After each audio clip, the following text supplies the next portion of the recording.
les obstacles que nous avons aujourd'hui devant nous ne doivent pas nous arrêter. Et les obstacles sont une bonne chose en quelque sorte que nous devons surmonter. La preuve, je pense qu'avec toutes les sanctions contre la Russie depuis un certain temps, la Russie arrive à développer un mécanisme interne qui lui place donc au devant de la scène internationale.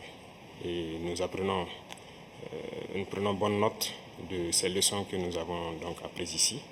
Et même au niveau de la parade, je tiens à dire que j'ai été émerveillé de voir l'enchaînement donc des engins qui ont défilé devant nous, notamment depuis le char mythique T-34 qui a gagné donc lors de la Grande Guerre jusqu'aujourd'hui au char moderne. Combien donc l'armée russe s'est modernisée, combien la technologie donc a participé à renforcer cette armée. Et dans ce cadre, nous souhaitons que la coopération que nous avons puisse se renforcer de façon exponentielle. Je vous remercie déjà pour tout ce qui est fait pour nous, notamment ces bourses d'études qui sont octroyées au Burkina et qui vont s'accroître. Et ce matin, j'ai visité donc l'université de chimie et je disais que le volet sur lequel nous allons axer après la défense et la sécurité, c'est le volet de l'éducation. C'est ce volet qui nous intéresse le plus, notamment les sciences.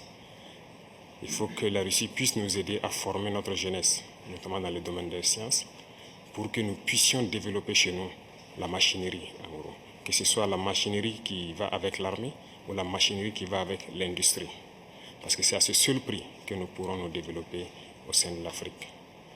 La guerre qui nous est imposée aujourd'hui, nous pensons que ce n'est qu'une manifestation aussi du nazisme. Parce que le terrorisme qui est là aujourd'hui n'est pas du terrorisme, c'est de l'impérialisme. Ce sont nos terres qui intéressent ceux qui nous combattent. Et donc, finir avec cette guerre, avoir une armée forte et lancer le développement de notre patrie, telle est l'essence donc de notre combat. Et nous comptons sur vous pour surtout former nos cadres. Parce que la coopération, telle qu'on le dit, très souvent en Afrique, on aime avoir beaucoup de demandes. Nous savons que vous êtes dans une opération militaire spéciale. Nous comprenons tous les défis qu'il y a. Et le lendemain, qui est incertain pour le monde entier, nous pouvons comprendre ça. Donc nous ne serons pas là peut-être à demander beaucoup de choses, à demander de l'aide ou quoi que ce soit. Mais l'aide que vous pouvez nous octroyer, c'est surtout ce transfert de connaissances que nous voulons.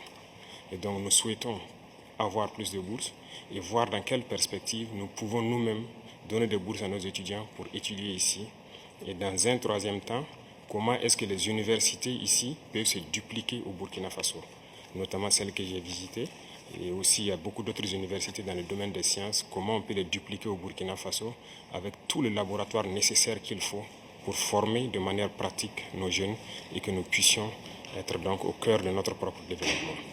Donc c'est la demande essentielle que nous avons actuellement dans le contexte que nous vivons pour pouvoir transformer tout ce que nous avons sur place, produire beaucoup de choses nous-mêmes et que le Burkina Faso soit un hub où beaucoup de jeunes Africains vont venir et apprendre aussi la science. Parce qu'ici en Russie, vous avez d'éminents scientifiques et il y a eu beaucoup de savants que nous continuons donc d'étudier leurs œuvres. Et je pense que c'est un havre où nous pouvons soutirer la science pour nous développer.